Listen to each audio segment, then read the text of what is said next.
Have you ever wondered how your favorite YouTubers keep you hooked until the very end? Well, I've studied hundreds of the top performing videos on YouTube and found a few sneaky techniques they all use to keep us watching until the very end. I've broken down this video into 3 sections: hook or intro, content, and outro. I'm going to show you how to avoid the huge drop-off at the beginning of your videos, how to keep your viewers interested throughout, and finally how to improve the click-through rate of your end screens to keep them coming back for more. And in case you're wondering, no, you don't need any fancy editing skills to apply any of this. Anyone can do it. We have a lot to cover, so let's get started.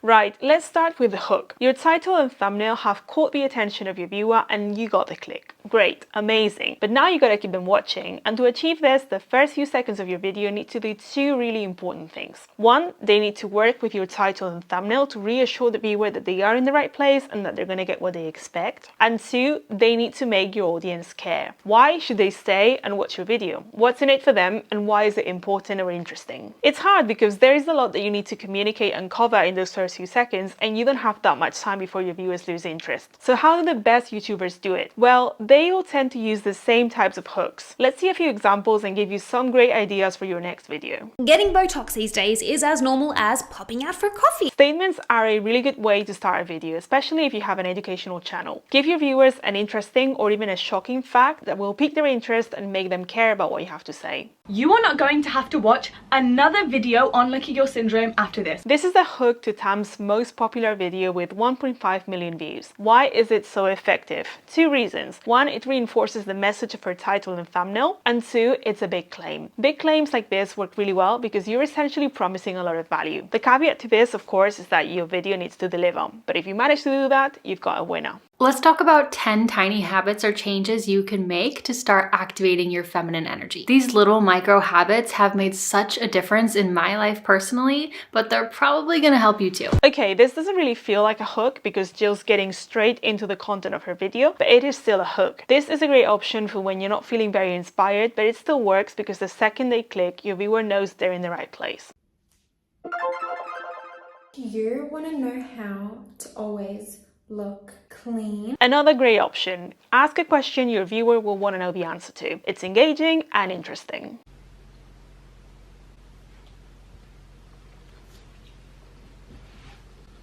I'm not a big fan of this type of hook because I'm too shy, but it works. At the end of the day, we're human. When we see something weird or unexpected, we have this need to keep watching to see what happens next. Kelly Stamps came up with this, and honestly, it's brilliant. Throughout my whole life, I would always have people extremely obsessed with me.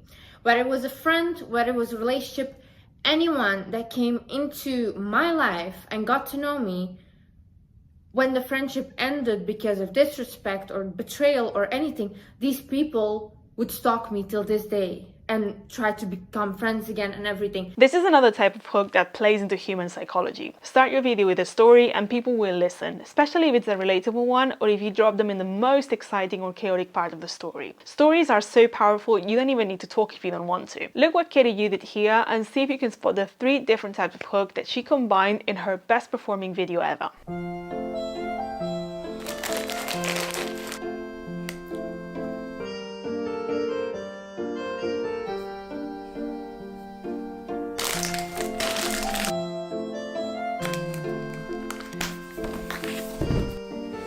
Dude, you don't actually look bad in everything you wear. You're just dressing wrong.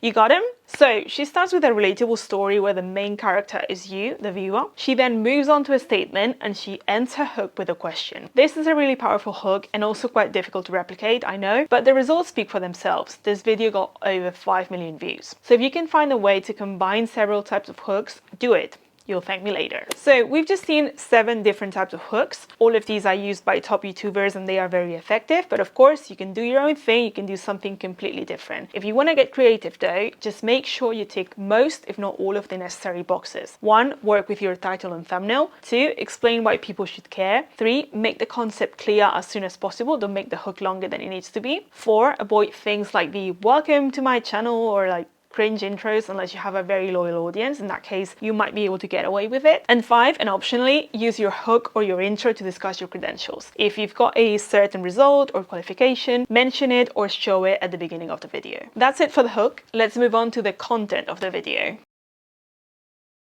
The main thing I want to show you when it comes to the body of your video, like the actual value that you're delivering, can be summarized in this retention graph. Pause the video if you want and see if you can spot what the problem is. This is the retention graph for one of my most recent videos on my Spanish channel. The video is all about the different chronotypes and how to structure your day in the best possible way according to yours. And I mean, it's done okay. It's a 5 out of 10 video, so definitely not a bad one, but also not amazing. And I think I know why. You see, there's a lot of useful information in this video, but the main payoff, i.e. what people really want to know, is the ideal schedule for their chronotype. And I've made it really easy for them to jump around and find exactly the information they need. If instead of summarizing these ideal schedules in a slide, I had verbalized the same information, people would have been forced to watch and my retention would have gone up. And I also would have reached the 8-minute mark for mid-roll ads, so this video would have made me more money. The other problem is that I also didn't do a great job setting up the value of the video at the beginning, so even though there are other insights or payoffs that some people could have found interesting after the scheduling bit, I suspect some viewers didn't stay because they didn't know what was coming next. So the big lesson here is when you're scripting a video, first identify the payoffs, i.e. the bits of information that people really want, then look at your title and thumbnail and try to come up with the questions your viewers are hoping you're going to answer, and